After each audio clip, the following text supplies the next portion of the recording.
Mummy जी, मैं बता रही हूँ आपको कि आप अपना चाची जी से थोड़ा बच कर रहा करो। मुझे उनकी इरादे कुछ ठीक नहीं लगते। जब देखो तब आपको नीचा दिखाने की कोशिश करती रहती है। क्यों भाई, ऐसा क्या हो गया कमला को जो तू मुझे उससे बच के रहने की सलाह दे रही है? अरे मम्मी जी, आप ना बहुत ही सीधी है। आपको उनकी पॉलिटिक्स समझ में नहीं आ रही। सबसे आपकी बुराई करती घूमती है वो। और आपने देखा नहीं कैसे मुझे बहू रानी, बिटिया रानी कहकर लाड करती है। अरे आप समझती नहीं है, वो बस दिखाना चाहती है कि वो मुझे आपसे भी ज्यादा प्यार करती है। अरे वो हम सास बहू में फूट डालना चाहती है और क्या। अरे बहू, ऐसी कोई बात नहीं है। अपनी चाची सास को तो अभी जानती ही कितना है। तेरी शादी को खुद अभी 1 महीना ही हुआ है। तू ना इन सब बातों में ज्यादा दिमाग मत लगाया कर। मैं अपने आप निपट लूंगी कमला से।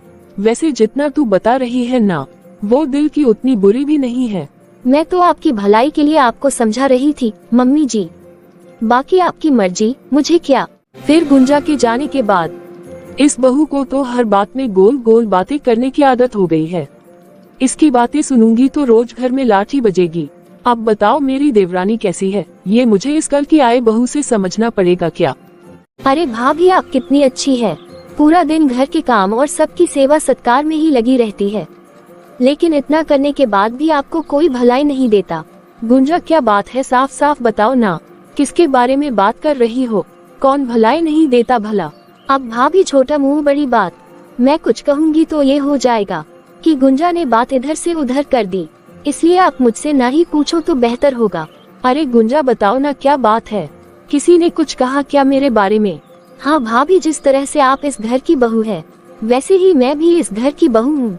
अब आपके बारे में कोई कुछ कहे तो मुझसे तो बर्दाश्त नहीं होगा ना। आपको पता है कल पूर्वा दीदी मम्मी जी से क्या कह रही थी? क्या कह रही थी? कह रही थी कि पता नहीं बड़ी भाभी ने ऐसा क्या मंत्र मारा है कि जब से भैया की शादी हुई है, भैया तो घर में किसी से बात ही नहीं करते। ऐसा लगता है भैया भैया ना हुए, भाभी के रिमोट से चलने वाली मशीन हो गए। हमारी तरफ तो देखते ही नहीं, और चेहरा तो देखो, ऐसा लगता है कि हंसी ही गायब हो गई है। अरे तो क्या मैंने रोक रखा है उन्हें सबसे बात करने से? जब तक शादी नहीं हुई थी लड़कपन था। शादी के बाद इंसान जिम्मेदार हो जाता है, 10 चीजों की जिम्मेदारी पड़ती है, तो चेहरे से हंसी अपने आप गायब हो जाती है। और अब 40 की उम्र में बहन के साथ खो खो तो खेलेंगे नहीं। भला ये भी क्या बेतु की बात हुई? ये मुझसे पूछकर सबसे बातें करते हैं क्या? या फिर मैंने इन्हें इतना सताया हुआ है कि इनके चेहरे की हंसी उड़ गई है? अरे भाभी छोड़िए ना, आप क्यों दिल पर ले रही है? उन्होंने ऐसे ही कह दिया होगा। बहुएं ना हमेशा सबके लिए बुरी होती है। हेलो, हाँ पूर्वा, कैसी हो तुम? मैं ठीक हूँ भाभी। क्या बात है भाभी, आजकल तो आप कभी फोन भी नहीं करती और ही ना याद करती हो। नन से नाराज हो क्या किसी बात पर? हम नाराज होने वाले कौन होते हैं, और हमारी नाराजगी से फर्क भी किसे पड़ता है? अरे भाभी, आप ऐसा क्यों कह रही हो? मुझे तो लग रहा है कि आप सच में नाराज हो। कुछ गलती हो गई है क्या मुझसे? नहीं भाई, गलती तो मुझसे हो गई, जो मैंने तुम्हारे भाई से शादी करके उसकी जिंदगी बर्बाद कर दी। तभी तो देखो ना, उनके चेहरे से हंसी जैसे गायब हो गई है। यही कह रही थी ना तू? यही सोचती हो ना तुम मेरे बारे में? अरे भाभी, आपसे किसने कहा कि मैंने ये सब कहा है? मैं आपके बारे में ऐसा क्यों बोलूंगी भला? अरे मैं और मम्मी तो बस ये बात कर रहे थे कि देखो भाभी से शादी होने के बाद भैया कितने जिम्मेदार हो गए हैं। पहले पूरा दिन बस दोस्तों के साथ घूमते रहते थे, और अब देखो समय से ऑफिस जाते हैं, घर आते हैं, भाभी के साथ घर के कामों में हाथ भी बटाते हैं। अब आप ही बताओ भाभी, इसमें मैंने क्या गलत कहा? तू सच कह रही है, तूने यही कहा था और कुछ नहीं। तो क्या भाभी, अब क्या मैं आपकी बुराई माँ से करूँगी क्या? आपको तो पता ही है हमारी शुरू से इतनी अच्छी जमती है, फिर भी आप ऐसी बात सोच रही है। अच्छा एक बात बताए, आपसे ये सब किसने कहा कि मैंने आपके बारे में ये सब बातें कही है? अरे तू छोड़ ना, अब तू कह रही है कि तूने ये सब नहीं कहा, तो ये बात यही खत्म करते हैं। नहीं नहीं भाभी, अब तो आपको बताना ही पड़ेगा, क्योंकि जिस समय मैं माँ से बात कर रही थी ना, आप तो वहाँ थी ही नहीं। इसका मतलब आपको किसी ने तो बताया है। अच्छा, अब मैं समझ गई, जरूर छोटी भाभी ने आपके कान भरे हैं।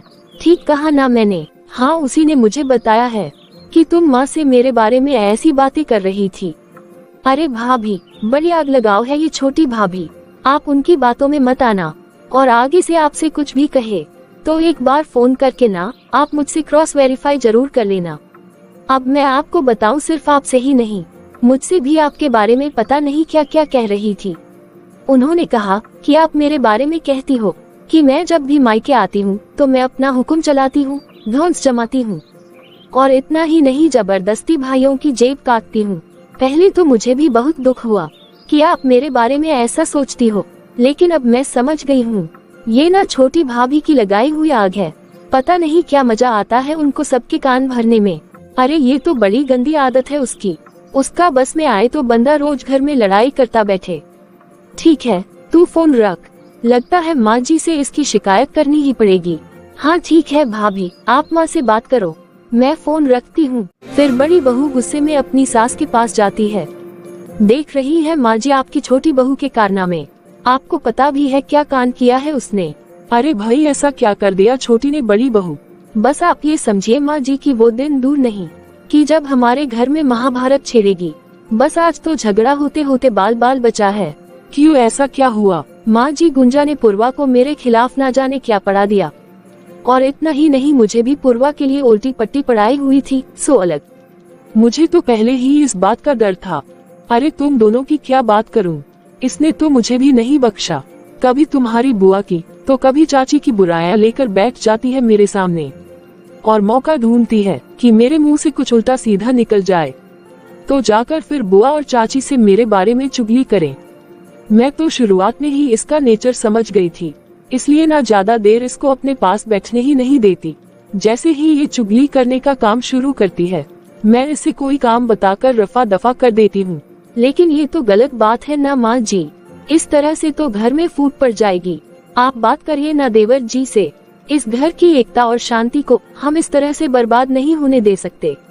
अरे 9 साल होने आए मेरी शादी को, आप ही बताए क्या मैंने आज तक कभी ऐसा कोई काम किया है जिससे घर की एकता में कोई कमी आए हो। ठीक कहा बेटा तूने, अब रोहित से बात तो करनी ही पड़ेगी। पता नहीं रोहित को भी क्या क्या कहकर भड़काती होगी, कहीं ऐसा ना हो कि हमारे बारे में उल्टा सीधा पढ़ाकर कल को उसे लेकर ये उड़ जाए। मैं आज शाम को ही बात करती हूँ रोहित से। ठीक है माँ जी। फिर शाम के समय, रोहित बेटा देख, मुझे ना तुझसे एक बड़ी जरूरी बात करनी है। जब से गुंजा शादी करके हमारे यहाँ आए हैं, हम सभी एक बात महसूस कर रहे हैं। पहले तो हमें लगा था कि भाई अभी नई नई बात है, समय रहते शायद वो सुधर जाए, लेकिन उसकी हरकतें तो बढ़ती ही जा रही है। अरे माँ बताए क्या किया गुंजा ने?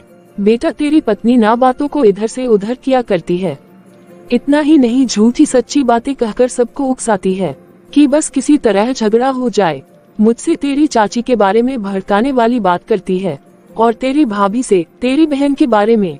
आज पूर्वा का फोन आया तो पता लगा कि गुंजा ने उसे भी बड़ी बहू के बारे में गलत बातें कही थी। बेटा अगर गुंजा ने अपनी आदत नहीं बदली ना, तो इस तरह तो घर में रोज रोज झगड़े होने लगेंगे। ये कोई छोटी बात नहीं है बेटा। मैं क्या करूं माँ, आप ही बताए। मैं तो खुद उसकी आदत से बहुत परेशान हूँ। ऐसा नहीं कि मैंने उसे समझाया नहीं है, मैं तो समझा कर थक गया हूँ। मुझे लगता है अब बस एक ही उपाय बचा है, आप सब लोग ना उसका बॉयकॉट कर दीजिए। बॉयकॉट मतलब? बॉयकॉट मतलब आप लोग उसको ऐसे दिखाए कि वो आपको दिख ही नहीं रही है।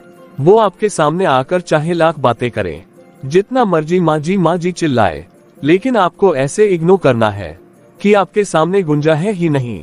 अरे बेटा ये कैसे बेतुकी बातें कर रहा है, ऐसा भी भला कहीं होता है क्या? अरे वो मेरे सामने आकर बैठ जाएगी तो मैं कैसे कह दूंगी कि तू है ही नहीं। उसकी चुगली करने की आदत से सबको कितनी परेशानी हो रही है, कुछ तो करना ही पड़ेगा ना। माँ जी देवर जी शायद ठीक कह रहे, माँ जी इनका आइडिया बुरा नहीं है। अरे इस गुंजा को बहुत शौक है ना सबको आपस में लड़वा कर अपनी पीठ थपथपाने का, तो फिर ठीक है, इसको ऐसा एहसास करा देंगे कि ये होते हुए भी यहाँ पर है ही नहीं। जब उसे खुद के अस्तित्व पर शक होने लगेगा ना, तब समझ में आएगा कि ये सब चुगली चपाटी करने का क्या परिणाम हो सकता है। फिर अगले दिन, बड़ी बहू, अरे भाई 8 बजने को आए, तूने अभी तक चाय नहीं दी मुझे, भूल गई क्या आज? सास की आवाज सुनकर गुंजा दौड़ते हुए आती है। अरे माँ जी ये लीजिए आपकी चाय, मैं तो पहले ही आपकी चाय बना रही थी, दीदी को कहाँ याद रहता है, वो तो हर समय बस आपके काम को इग्नोर करती है। सास के सामने चाय रखकर गुंजा पट पट बोले जा रही थी, लेकिन सास दमयंती के चेहरे पर तो कोई भाव ही नहीं आ रहा था। गुंजा अभी बोल ही रही थी कि तभी दमयंती ने फिर से बड़ी बहू को आवाज लगाई। अरे बड़ी बहू, चाय मांगी है मैंने, तुम्हें आवाज सुनाई नहीं दी क्या? हाँ हाँ माँ जी, बस मैं चाय ही बना रही हूँ, अभी लाती हूँ। अरे माँ जी, ऐसा क्यों कर रही है? आप मेरी तरफ देख भी नहीं रही। अच्छा ठीक है, मुझसे बात करने का मन नहीं है तो मत कीजिए, लेकिन कम से कम चाय तो पी लीजिए, मैंने आपके लिए ही तो बनाई है। लेकिन अब की बार भी दमयंती गुंजा की ओर देखती नहीं। माँ जी, आपको सुनाई नहीं दे रहा या दिखाई नहीं दे रहा है? अरे चाय रखी तो है आपके सामने, तो क्यों आप दीदी को आवाज लगाए जा रही हो? गुंजा अभी बोल रही थी कि तभी बड़ी बहू चाय लेकर हाजिर हो जाती है। माँ जी माफ कीजिए, पता नहीं ये चाय का फ्राई पैन ना फिर से झूठा कैसे हो गया। अभी तो मैंने सुबह सारे बर्तन धोकर रखे थे, फिर से चाय बनानी थी तो बर्तन धोने पड़े, तब जाकर आपके लिए चाय बना पाई। माफ कर दीजिए। हाँ अब जल्दी से चाय पी लीजिए। दीदी, चाय का बर्तन झूठा तो होगा ही ना, मैंने माँ जी के लिए चाय जो बनाई है आपके सामने तो रसोई में खड़े होकर मैं बना रही थी, आपने देखा नहीं क्या? गुंजा की बात का जवाब दिए बगैर बड़ी बहू चाय देकर वापस रसोई में चली जाती है। कोई भी उसकी बातों का कोई जवाब ही नहीं दे रहा था। इतना ही नहीं, उसकी तरफ देख भी नहीं रहा था। तब उसे अपने पति रोहित की आवाज सुनाई देती है। अरे माँ, मेरी व्हाइट वाली शर्ट कहाँ चली गई? लॉन्ड्री से कपड़े वापस आए कि नहीं क्या? देवर जी रुकिए, मैं देख कर देती हूँ, कल रात को ही लॉन्ड्री से कुछ कपड़े तो आए हैं। अरे भाभी, आप क्यों देंगी, मैं हूँ ना, मैं अभी उनको ढूंढ कर देती हूँ, और अगर आयरन भी नहीं हुई होगी ना तो मैं कर दूंगी, आप चिंता मत करिए। मुझे भी तो कह सकते हैं ना शर्ट के लिए। रुकिए, मैं आपको आपकी कमीज ढूंढ कर देती हूँ। अरे भाभी जल्दी करिए ना, मुझे लेट हो रहा है। ये लीजिए, आपकी शर्ट मिल गई, कल जो कपड़े आए थे ना उन्हीं में थी। अरे बाकी लोगों की तरह आप भी मुझे इग्नोर कर रहे हैं क्या? मुझे समझ में नहीं आ रहा, मैं आपको दिखाई नहीं दे रही हूँ या आप लोग मुझसे बात करना नहीं चाहते? पर गुंजा की बात का जवाब दिए बिना रोहित तैयार होकर ऑफिस के लिए निकल जाता है। फिर दोपहर के समय बड़ी बहू बच्चों को लेने स्कूल गई है। लगता है आज खाना बनाना ही भूल गई। कोई बात नहीं, मैं खुद ही अपने लिए खिचड़ी छौंक लेती हूँ। अरे माँ जी, ये मैंने लंच बनाकर रखा तो है, आप बैठिए ना, मैं अभी लगाती हूँ। गुंजा बोलती रहती है, लेकिन दमयंती एक बार भी मुड़कर गुंजा की तरफ देखती नहीं। माँ जी, क्या हुआ है आपको? कुछ तो बोलिए, मैं नजर नहीं आ रही हूँ क्या? अच्छा, मेरा बनाया हुआ खाना भी नजर नहीं आ रहा क्या आपको? गुंजा की बातों का जवाब दिए बगैर दमयंती अपने लिए थोड़ी सी खिचड़ी बनाती है और बैठकर खाने लगती। गुंजा का दिमाग तो काम ही नहीं कर रहा था कि आखिर घर में सबको हुआ क्या है। कुछ देर बाद गुंजा की जेठानी स्कूल से लौट आती है। अरे माँ जी, इतनी गर्मी हो रही है, जल्दी से एसी ऑन करिए ना, मेरा तो सर चकरा गया गर्मी से। जेठानी की बात सुनकर गुंजा लपक कर एसी ऑन कर देती है। अरे बेटा, कैसे ऑन करूँ एसी? पता नहीं एसी का रिमोट कहाँ चला गया, अभी तो यही रखा था। अरे ये रहा ना, टेबल पर रखा है रिमोट, मैंने ऑन तो कर दिया है। अरे ये रहा माँ जी रिमोट, देखिए, और एसी तो पहले से ही ऑन है। घर वालों की बात सुनकर गुंजन को अब चिढ़ हो रही थी कि वो उनके सामने ही बैठी है, लेकिन कोई भी उसकी तरफ मुड़कर नहीं देख रहा। कुछ देर बाद दरवाजे की घंटी बजती है और नंद पूर्वा घर में दाखिल होती है। अरे पूर्वा दीदी, आप बैठिए ना, मैं आपके लिए चाय नाश्ता लेकर आती हूँ। अरे बड़ी भाभी, जल्दी से शरबत पिलवा दो, सच में बड़ी गर्मी है बाहर। हाँ हाँ पूर्वा, तू बैठ, अभी मैं तेरे लिए शरबत लेकर आती हूँ। अरे मैं खुद बिल्कुल अभी अभी घर में घुसी हूँ, चिंटू को लेने स्कूल गई थी ना, चल बैठ, तेरे लिए कुछ खाने को भी बनाती हूँ। अरे नहीं भाभी, लंच बनाने की जरूरत नहीं है, मैंने पहले ही सब बना कर रखा है, मैं अभी सबका खाना लगाती हूँ। भाभी, भूख तो बड़ी जोर से लग रही है, ऐसा करो आप कुछ बनाओ मत, कुछ बाहर से ऑर्डर कर लेते हैं। अच्छा चल ठीक है, तू कर ले ऑर्डर, तब तक मैं तेरे लिए शरबत लेकर आती हूँ। ये क्या हो रहा है मेरे साथ? पहले तो घर वालों को मैं नजर नहीं आ रही थी और अब तो पूर्वा दीदी आप भी। क्या आपको भी मैं नहीं दिखाई दे रही? सच सच बताए, आप सब लोग जानबूझकर कर ऐसा रहे हैं ना मेरे साथ? ये सब क्या है, प्लीज बताए, मैं ऐसे नहीं रह सकती। ना कोई मेरी तरफ देख रहा है, ना बात कर रहा है, ना मेरी बात सुन रहा है। पूरा दिन बीत गया था, वो दिन भर से घर के एक एक सदस्य के सामने जाकर उनसे बात करने की कोशिश कर रही थी, लेकिन जैसे किसी को उसकी पड़ी नहीं थी। फिर शाम के समय गुंजा बहू, कहते हैं जुबान से निकले शब्द कभी वापस लौटकर वापस नहीं आते, इसलिए इंसान को हमेशा सोच समझ कर ही बात करनी चाहिए। लेकिन तुम अपनी जुबान से कब किसके बारे में क्या बोलती हो, इसका एहसास भी है तुम्हें। आज तो तुम्हारे साथ जो हुआ वो तुम्हें ये बताने के लिए था कि अपनी जुबान से आग उगलना बंद कर दो, वरना एक समय ऐसा आता है कि आपके शब्दों का कोई मोल ही नहीं रह जाता।